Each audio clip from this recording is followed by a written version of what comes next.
পবিত্র কোরআনের আলোকে 6 দিনে পৃথিবী সৃষ্টি। নিখিল বিশ্বকে আল্লাহ পাক 6 দিনে সৃষ্টি করেছেন। এই বিষয়টি কোরআনে একাধিকবার তিনি বলেছেন। সূরা আল আরাফ আয়াত 54, সূরা ইউনূস আয়াত 3, সূরা হুদ আয়াত 7, সূরা আল ফুরকান আয়াত 59, সূরা সাজদা আয়াত 4, সূরা কাফ আয়াত 30 এবং সূরা হাদীদ আয়াত 4। এই 7টি স্থানে তিনি 6 দিনে পৃথিবী সৃষ্টির কথা বলেছেন। সূরা আল আরাফ আয়াত 54 মতে, নিশ্চয়ই তোমাদের প্রতিপালক আল্লাহ তিনি নবমণ্ডল ও ভূমণ্ডলকে 6 দিনে সৃষ্টি করেছেন। অতঃপর তিনি আরশে সমাসীন হয়েছেন। তিনি দিনকে রাত্রি দ্বারা আচ্ছাদিত করেন, এভাবে যে রাত্রি দিনকে দ্রুত ধরে ফেলে। তিনি সৃষ্টি করেছেন চন্দ্র, সূর্য ও নক্ষত্র নিজ আদেশের অনুগামী। জেনে রেখো, সৃষ্টি করা এবং আদেশ দান করা তারই কাজ। বড় বরকতময় আল্লাহ, তিনি বিশ্বজগতের প্রতিপালক। আলোচ্য আয়াতে আসমান, জমিন, গ্রহ, নক্ষত্র সৃষ্টি করা এবং বিশেষ অটল অবস্থায় অনুগামী হয়ে তাদের নিজ নিজ কাজে নিয়োজিত থাকার কথা উল্লেখ করা হয়েছে।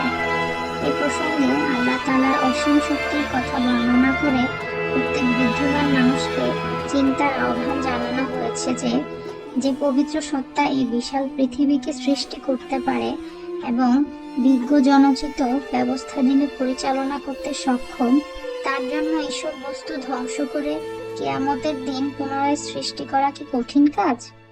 তাই কিয়ামতের অস্বীকার না করে একমাত্র আল্লাহকেই পবিত্র পালনকর্তা মনে করে তার কাছে প্রয়োজনাদি প্রার্থনা করতে হবে, তারই ইবাদত করতে হবে।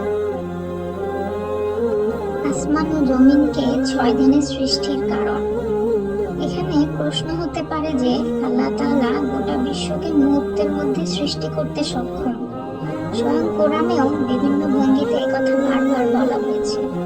এই অবস্থায় বিশ্ব সৃষ্টিতে 6 দিন লাগার কারণ কি?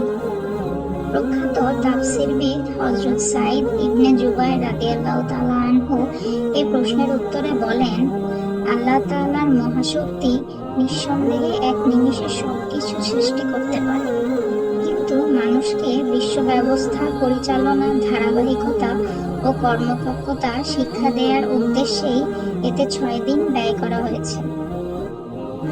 এক হাদিসে এসেছে, চিন্তা ভাবনা, ধীর স্থিরতা ও ধারাবাহিকতা সহকারে কাজ করা আল্লাহ তাআলার পক্ষ থেকে হয়, আর তড়িঘড়ি করা হয় শয়তানের পক্ষ থেকে।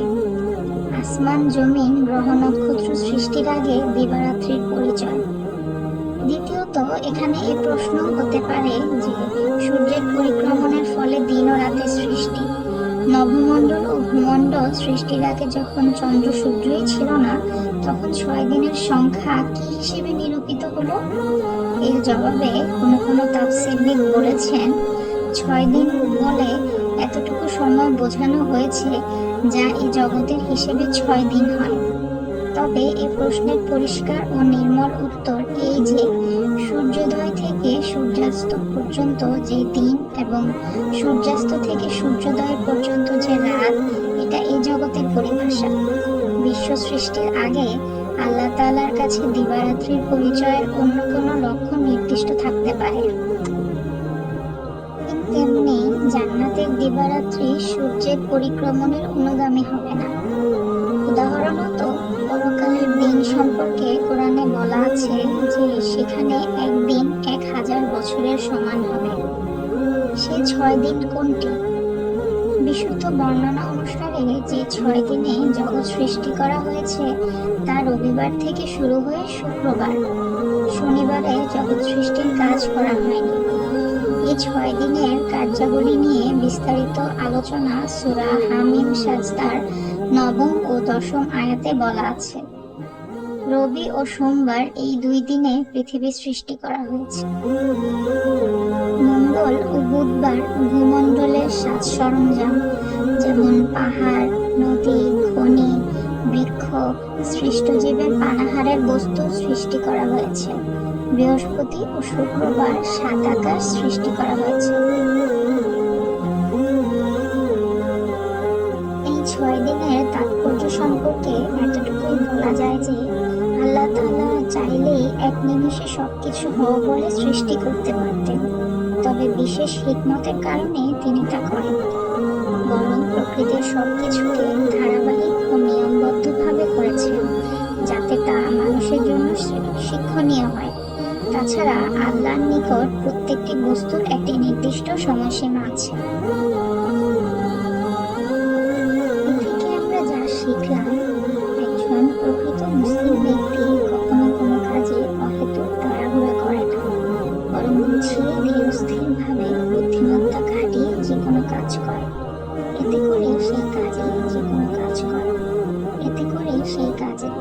একজন প্রকৃত মুসলিম ব্যক্তি কখনো কোনো কাজে অহেতুক তাড়াহুড়ো করে না, বরং গুছিয়ে ধীরস্থিরভাবে বুদ্ধিমত্তা খাটিয়ে যে কোনো কাজ করে। এতে করে সেই কাজে যেমন সৌন্দর্যতা বৃদ্ধি পায়, তেমনি বরকত। আজ এ পর্যন্ত। ভিডিওটি ভালো লাগলে একটি লাইক এবং কমেন্ট করে জানাবেন। আর যদি চ্যানেলে নতুন হন তবে অবশ্যই সাবস্ক্রাইব করে এবং শেয়ার করে অন্যকেও জানানোর সুযোগ করে দিন।